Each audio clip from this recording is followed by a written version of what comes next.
So an important consideration when you're examining plants or collecting plants is that not all plants are going to be flowering at the same time. Flowering and fruiting plants are much easier to identify than plants that are not flowering or fruiting. Really, it takes experience to be able to identify a plant that doesn't have flowers or fruits.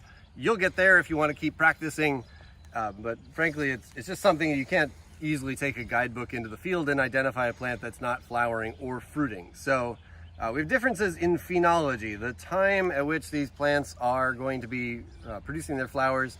They're pretty well synchronized within a species. So if you go out, right now we're mid-June, if you go out at this time of year, you'll find the same kinds of species flowering every year this time. They key into differences in day length, temperature, and those are become pretty constant over the years. It's important for plants to be able to flower at the same time as their reproductive partners. It's important for plants to be able to flower at the same time as their pollinators are active. So this is kind of a finely honed balance of doing this at all the right times. So I'll show you some plants that are at different phenological stages. We have an obviously flowering plant here. This is a daisy in the genus Erigeron. So flowers are open. And you can also see just within this plant, there's some differences in the stages. We've got some flower buds here.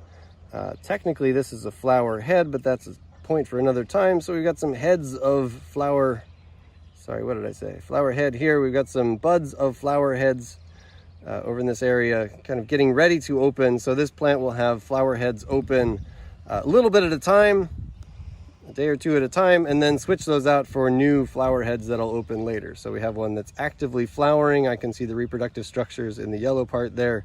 This one is coming up probably next, and then a couple of these a little bit farther behind. So this daisy is actively flowering right now.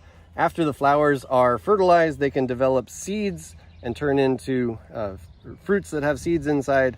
And we can see that in different plants. So we have another plant over here. This is one called Dock. And this is a plant that's already moved on to fruiting. So this is an early flowering plant.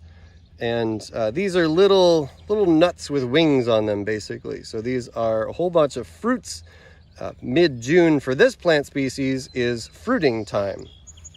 Other ones, we've got some clover in here, flowering again. So the ones that are, I'd say, easiest to find, the plants that have reproductive parts offset from their green background, those are easiest to find, easiest to identify if they have flowers actively. We shouldn't be ignoring the grasses also. So grasses technically are flowering plants. You might not have thought about grass flowers before. Grass pollen is actually one of the bigger offenders when it comes to wind-borne pollen that gives people seasonal allergies. So this is the reproductive part of a grass plant. And in here, grasses are kind of secretive about their flowers. Inside of there, looks like this one is developing flowers. So we can see the reproductive structures, but these would be more like buds at this stage. And then other species, lots of examples of plants that are not yet flowering. So I know this plant will flower later in the year, but I don't see any reproductive structures yet.